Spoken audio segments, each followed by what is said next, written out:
So the day this goes out will be our anniversary. Oh, well, happy anniversary for the day. Happy anniversary. 13 years. So to celebrate the anniversary, we are doing a couples Q&A. I put some links all over. I put some on Instagram, put them on YouTube. They are anonymous, so I don't know who sent these apart from one who left a load on my community post, which was awesome, so thank you very much for that. We tried to film this a few months ago and didn't end up filming it because we didn't get enough questions, so I've included those questions in here. So if you asked last time but not this time, your question's probably still going to be answered. Let's just dive into the questions. So there are a few repeat questions. I'm just going to do them in order. Okay. Jack doesn't know any of these. Bit of fun. Do you still go on dates together? If so, what kind of dates? Yes, but no. Like, yes, we do. We don't do them as often as we'd like to. Like, we have a monthly goal to go on a intentional date. Life happens. Before we set that goal, we were like, oh, that could be a date. Like, after we'd done something, be like, oh, that was a date. Yeah, Whereas, but it just wasn't like we didn't organise it to be a date and to go out and do something. And make it romantic. Yeah. So that's one of our goals. It's something we need to improve on. Yeah, we only achieve it like maybe 50% of the time. Yeah, we're not very good at it because we spend all our time together. Yeah, I think we just don't prioritise it. I work from home, you're self-employed, so it's just kind of like we're here all the time. Yeah. Like I've just finished work half an hour ago and... Yeah. Not really. We do need to improve it. Dates that we normally do if we do go on them is mainly food. We're big foodies, so it's mainly food. Or like shopping. I wouldn't class those as dates. They're errands. Okay. Hikes? I wouldn't class those as dates, they're outdoor days. It's a different goal. Okay. Different goal. Food.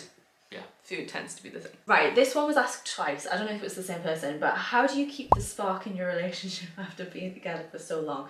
But I'm going to combine it with a different question because somebody asked a similar question. Do you have any tips for keeping things romantic in a long-term relationship? Coming up to 7 years with my boyfriend and scared we are getting too much like roommates. I would say, I think there's a few different points to this, and I think one of the points, and Jack will disagree with me if he disagrees, is kind of just accepting that there are going to be phases where you do feel a bit more like roommates. Like it's not going to be romantic all the time, but the key is to like recognize when that's happening. Like don't accept that and be like, okay, well, we're just not romantic, but just, I don't know, it's not anybody's fault if it happens. It just when you've been together for so long, I feel like you don't keep on top, like the dates thing, don't keep on top of the romance all the time and the passion all the time, and sometimes you do just fall into like living like roommates, but being both trying to be aware of when those happen and then like getting yourself out of it, but don't feeling like it's a sign of a bad relationship. Yeah, it's like it's things happen in your individual lives as well that are going to impact kind of like how you are as a person, so that's going to impact your relationship. Probably doesn't mean that there's anything particularly wrong with the relationship, it's just you've got to... Yeah, like sometimes it's just stuff's happening. Yeah. Like when we got Oakley the first time, we went through a long period where he was too much of a handful for us to be as close as we were before we got him. Yeah. So just things like that happen. And then like if you're stressed at work, that can happen. Yeah. And I think the key to it is don't let it happen, like be on top of it, because I feel like it is a really common thing. So be on top of it so it doesn't go on for too long, because we've had phases where, and you can tell me if you don't want this to go online, where like if we've been in a phase like that for a while and then Jack will like kiss me, I'm like, oh, this is weird. And you don't want that. Yeah, I think communication's a big part as well. Like if you don't talk, and that's something that I'm working on is like talking about things more. So like if you are feeling like that, if you are feeling like you're kind of not as close as you want to be or have been, then just talk about it. I think because I saw, this is kind of unrelated, but I saw Hugh Jackman talking about this in regards to his kids, in that it was like a lesson he learned from Ryan Reynolds, and being like, he would do that when he was really like stressed at work. He'd just like not talk to his kids as much, and then his kids would be like sad, whereas he's learned from like Ryan Reynolds, like tell them like you're going through stress at work, so I'm sorry if I'm like quiet at the minute. And I feel like that translates to romantic relationships as well, where it's just like you don't have to fix you feeling quiet, you don't have to fix you feeling stressed, but just being like, look, I'm feeling stressed at the minute, like that's what's going on. And then it isn't like I'd have to be like, oh, what's going on? Is it me? Is it something and like that? It's like, oh, well, he's stressed. Okay, I'll just wait for it to like die down and then if it doesn't, at least means if it doesn't, it at least means then your partner's aware of it and can maybe help. Yeah. Keeping the spark. Let's just keep trying things. Like I think we've kind of learned what works for us around here because we've been here all our lives. Like, location wise. Yeah, we get sick of places to go and things to do, and it does become a bit repetitive and a bit boring sometimes. It's just trying new things. Yeah, experiencing new things really helps. And with the I don't want to make this sciencey, but I did do a psychology degree, and there is a study out there that shows like one of the biggest predicting factors for whether a relationship succeeds or not is trying new things together and experiencing new experiences together. So I do feel like that's backed by a lot of things. And I think, I don't know, I think because we are such similar people, it's easy to just be happy. Yeah. And I think I'd say as well, like, don't put too much pressure on it. Like, don't go out on like days out and dates. Don't go out on days out and dates and kind of like try and force romance. Just like let it be, if you know what I mean. You'd say don't force romance. Don't force it because that's a lot of pressure on both people to be like. Oh, I think we do force it though. I think that's the thing, that when you're in that roommates phase, if you don't force it, you'll not get back into it. Like, that's what I was going to say next for like tips for getting out of the roommate phase is force yourself to do it. I don't mean sex, because obviously sex and pressure don't go together. But I think like forcing us to go out, like we force ourselves to go out on a romantic date to get out of the roommate space, and then forcing us to, if we have a second, have some like physical intimacy. Like we dance in the kitchen a lot and cuddle in the kitchen when you're cooking. Like if there's a down moment of cooking, I feel like for me, that's how I can tell what phase we're in. Whereas if we're in the kitchen and we aren't having physical intimacy, I'm like, oh, what's going on? Whereas I think sometimes if you can pick out moments like that, force them back in, even if they feel a bit funky at first. Do you not agree? Yeah, I suppose, yeah. Because you know how I've said that to you before, where I'm like, oh, well, I just don't feel like you're cuddling me. But I feel like when we were in that phase, to get out of that phase, I was like, oh, well, I've just got to push through the weirdness. Do you know what I mean? Yeah. Not sex though, because pressure in sex doesn't work. Don't pressure yourself into that. Schedule time for intimacy, yes, but not like, we are gonna have sex tonight, whether we like it or not. Being like, let's schedule some time to be naked together. Yes. Not, let's have sex. I think as well, keeping the spark, being silly together, that's what helps it for me. And being okay with being silly together. Yeah. I feel like that keeps the spark alive.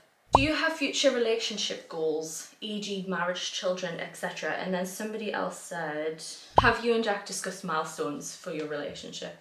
So do we have future relationship goals, marriage, children, etc.? Yeah, we do, We definitely want to get married when we can afford it. When we've been together for quite a while, it is just a money thing, I think, at this point. And also some other things which we have set. And like related to like milestones, I think it's the type of thing where we have, for those things, we want other stuff to have happened first. But yeah, marriage, children. Well, the friends have gone on. Whole kettle of fish. We have goals in terms of like owning a house. I want a cat. Yeah. Potentially moving abroad. Like there's a load of different things, but we definitely like. Yeah, we definitely have them. We discuss it all the time. Yeah. Like I think it's a big driver for us. Like, future. Kind of money and goals and future is a big kind of driver for both of us. Yeah, and future plans is exciting to talk about. We talk about it a lot, and what we think.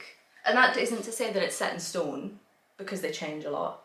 I've recently had a change of mind on something that we both thought we were settled on, and then like that's just discussing together whether we want that to be part of it or not, or so they're always changing, but we are always talking about them.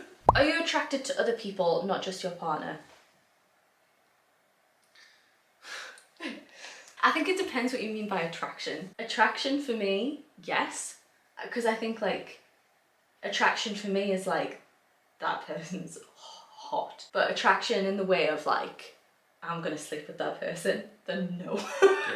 Do you know what I mean? Yeah, I know what you mean. I don't know what people class as attraction, because I struggle with sexuality and stuff anyway. Yeah. So What would you say is attraction? I don't know, because that's the thing. Like I probably don't have either, because I appreciate when somebody's like good looking, or There are people on Instagram that we talk about being very attractive. yeah, I know, but all the time. I don't know. Attraction to me is like with an intention of something, of being like I would be with that person, or like I want to be with that person. But like so you wouldn't be like, if Sarah wasn't about, I'd be with that person. Would that be being attracted to them? Say that again. So if you saw someone at the gym and in your head you're like, if Sarah wasn't about, I'd be with them. Probably, but I don't really have that. What do you mean? I don't really have that with anybody. I'm not really. I don't know. I just don't really have that. Like I appreciate like somebody's really attractive or good looking or sexy, but like it's like not like a. I don't know. I never really think like I would be with that person. Well, I'm attracted to other people. I think we have this right. This is a big conversation, but mine and Jack's brains are like, me and Jack personality, person wise, we are so like spot on. Brain wise, I don't think we could be any further different. I am the most neurodiverse person. Like, I am ADHD, autism, I have an internal monologue. Jack is this, like, if you went to the psychology degree and you're like, show me a neurotypical person, this would be him. Apart from, he doesn't have an internal monologue. So the way that we think about things is completely different. So him being like, I don't look at someone and think, oh, if Sarah wasn't around. It's because he doesn't think. he doesn't have this chattering in his brain all the time. I've just got a higher processing time because I don't have to listen to my thoughts. But he doesn't have these thoughts going all the time. Whereas for me, I'm like, Jack could die at any minute, Oakley could die at any minute. What would happen if this happened? I'm still thinking about situations that happened 5 months ago every single day as if they've just happened to me. Whereas Jack's just like living through life like I just have quiet all the time. So I feel like it affects. What was it? The other day, what was it? It was really quiet. I was like, this is what my brain's like.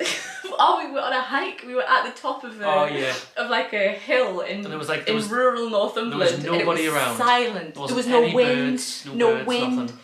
And Jack was just like, this is what my head's like.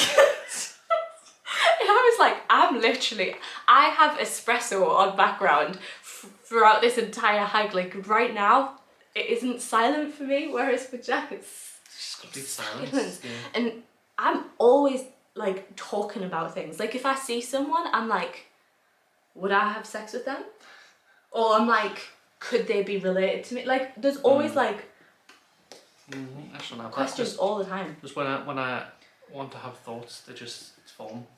And they're just there in my head, but I don't see them or hear them, or nobody speaks them to us. You don't like talk through them. No, it's just. But this affects our communication styles as well, because sometimes this is complete tangent. But like, Jack will sometimes talk. He's gaslighting. Stop it. Jack will sometimes like. Every time I'm talking, our dog is going as if he's got something in his mouth that he's trying to get rid of. You just yawned. I've seen. You haven't got anything. Nothing there. You're a liar.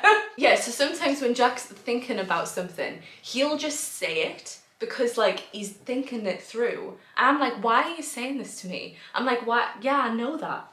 Whereas Jack's just like thinking out loud. Whereas I'm like, you're mansplaining to me right now. And Jack's like, well, no, I'm just thinking about the situation. And I'm like, out loud? Why? Sometimes when I'm telling you something and you know it, or you've heard it before, or you've seen the TikTok, or whatever it is, you'll keep going. I'll keep going because that's my first time hearing that. That's the first time I'm hearing that thought. And you're just like, I know what I'm saying. My sixth, and then I'm hearing it from someone else, and I'm like, shut up! I've heard this so many times. Well, that's like the first time that. I know, and I get it, but it's so hard. It's so hard. So I feel like this affects attraction because you see someone, look away, and then not forget because obviously you have object permanence, but like you see someone, look at them, and then look away, and from that point, there's not been anything like retaining thoughts. Yeah, you've not thought about it. You've just been like, there's a person, now I'm on to my business. Where if I see a person, I'm like, are they going to bother me? Do I find them attractive? Am I going to need to yell at this person? Am I going to get harassed by this person? Like, and that's not me just being like super pessimistic. It's just that's the way that my brain goes. Yeah. So I feel like... is he just not Just move the camera. Okay. So I think we're going to end that on, I am attracted to people, you're not. Yeah. But also, I'm pansexual. There's a lot more people for me to be attracted to than you. Whereas you have such a, even in women, you have quite a niche taste. Yeah. Whereas for me, it's just a lot of people. Yeah.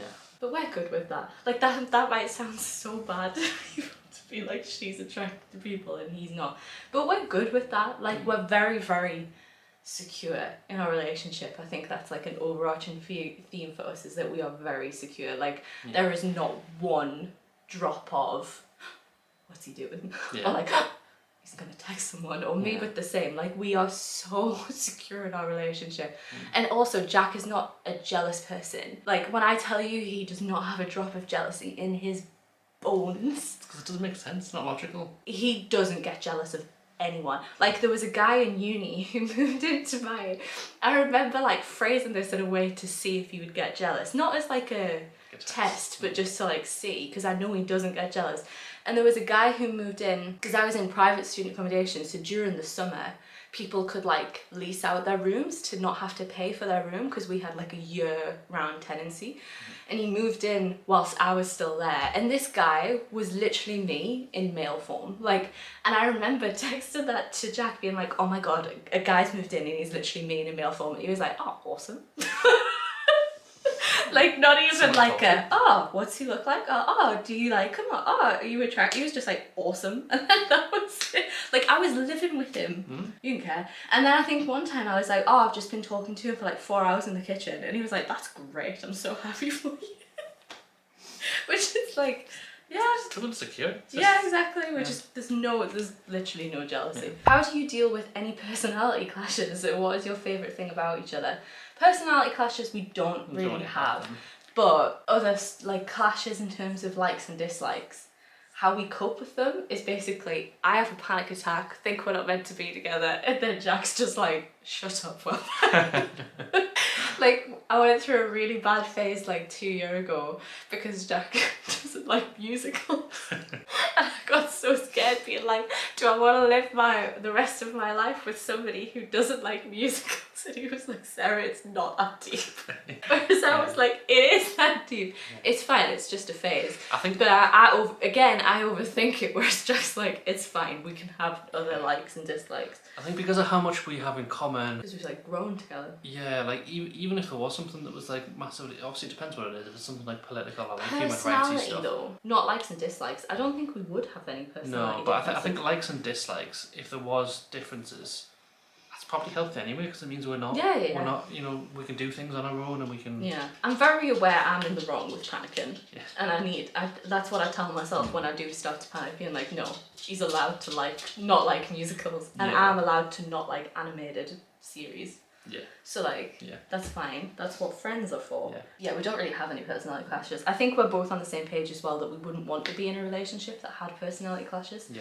Like if we had, like we're on the side of the fence, and it's completely fine if you're not, but we're on the side of the fence where it's like, you have to be politically aligned to be together. Yeah, it's even like that with like friends and stuff for us. Like I think we'd not be with some. Yeah, to be friends with somebody, you've got to have matching opinions. You know, we couldn't be friends with somebody who was like slightly racist or just on a right wing. Anything like, it's just like, I don't know. Yeah. But that's just our opinion on it. Favorite thing about each other.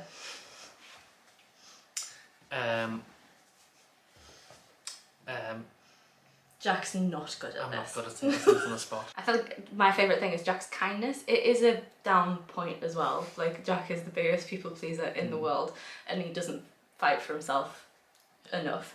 But he's like the kindest person you'll ever meet in your life, and I'm very proud of that. And it's not just like, I think that, like, people we've met in the past, like past friends and stuff, have been like, Jack is so kind. And I'm like, I know, he's so lovely.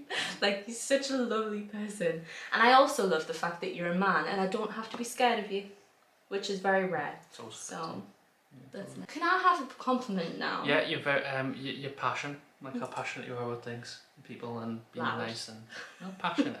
Passionate. You'll fight for people and you'll fight for what's right. That's your favourite thing about me? Yeah, That's so just funny that though, you're because passionate. you're the complete opposite. Isn't it funny that that's your favourite thing about me, but you don't have that at all? Yeah. Because you're too much of a people I'm pleaser.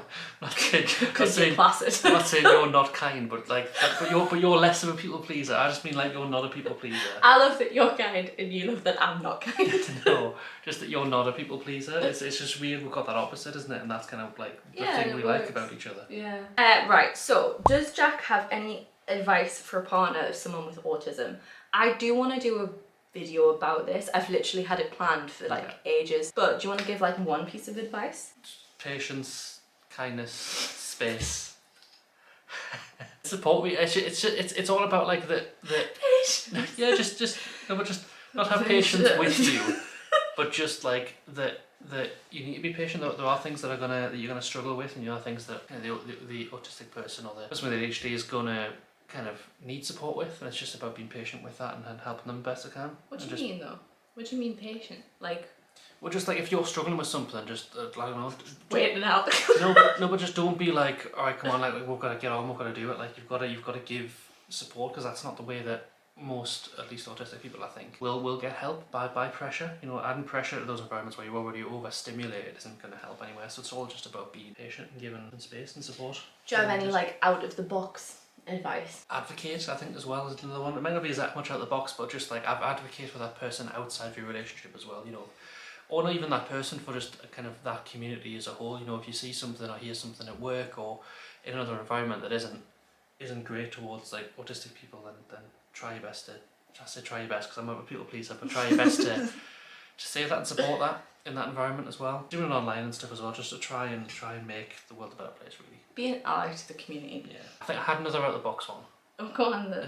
I don't know if it's advice to help, but it's like it's something that's fun. But obviously, like it's a thing where you've got it depends on the person. You can't do it too much, but like textures and tastes. Sometimes some of the funniest things to get them to try textures and tastes that are new, because it's just entertainment. It's not advice. Yeah, being like, how can you get entertainment. entertainment out of your autistic It's just entertainment sometimes. like smell Obviously, I'm not just saying like traumatize and like abuse your partners with stuff, but like just if you know that it'll be fine and they can deal with it. Sometimes just the reactions. So I suppose you probably mean like have fun with it. Like don't see it as just a bad thing. Yeah. Quick fire ones, because we're already on half an hour. Have you ever disagreed on YouTube content? Have you discussed online boundaries in your relationship? I don't think we've ever disagreed, and we have discussed boundaries. And it's always the type of thing where if there's anything, because obviously I always try and make my YouTube videos very, very natural. Mm-hmm. I'll normally just say what I'm going to say, and then afterwards I'll be like, are you okay with me putting that in? Yeah. Do you think sharing your life online has changed anything in your personal life/relationship? I don't think so, because I'm a blabber anyway. Like at school, everyone knew everything about us because I'm an open book. I don't think so. I think there's like I don't know if it's a stigma or if it's actually a thing, but like you see a lot of the time online where like it's a problem people are putting their lives on the internet, and yet there's like sketches about like how people change from like when the camera's not rolling, they just change.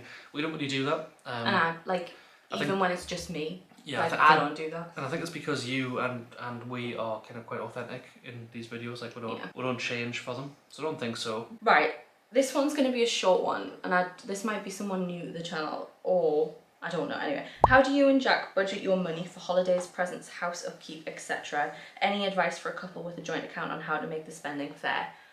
Currently, Jack is the only income for the household, so I feel like this question's a bit harder. Yeah. But obviously we've been in a relationship a really long time. There have been periods where I'm also bringing money.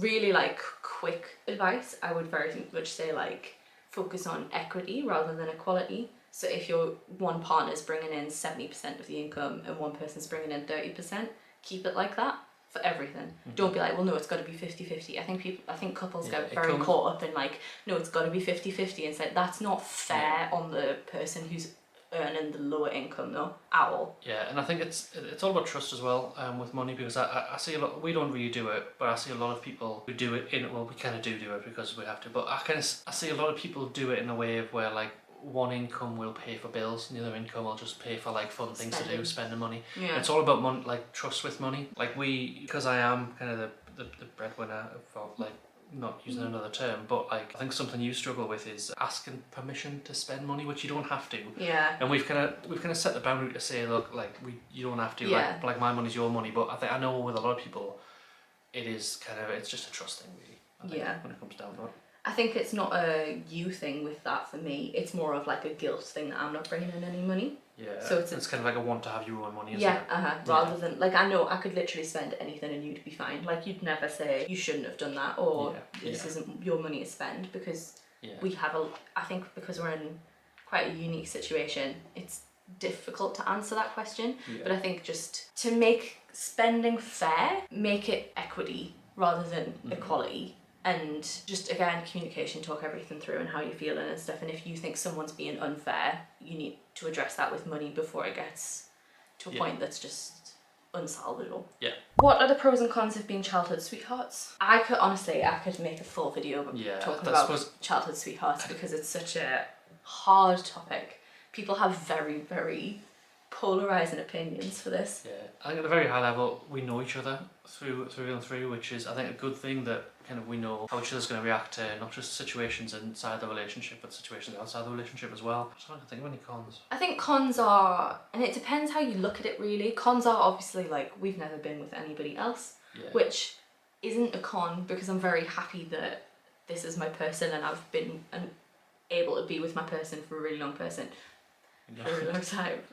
If you're one of those people that feels like they miss, if you're someone who gets a massive amount of FOMO, that might be a con for someone, just never having experience in it. And I suppose for me, like with my sexuality, like I've not had a long-term relationship with a woman or a non-binary person or anything like that. But I wouldn't say that's a con for me, but just like a con in general. Yeah. Not having like certain life experiences. And not in terms of, it's really hard how to phrase this because like I say with these things, I don't see them as cons. I'm very like happy and secure in what we have.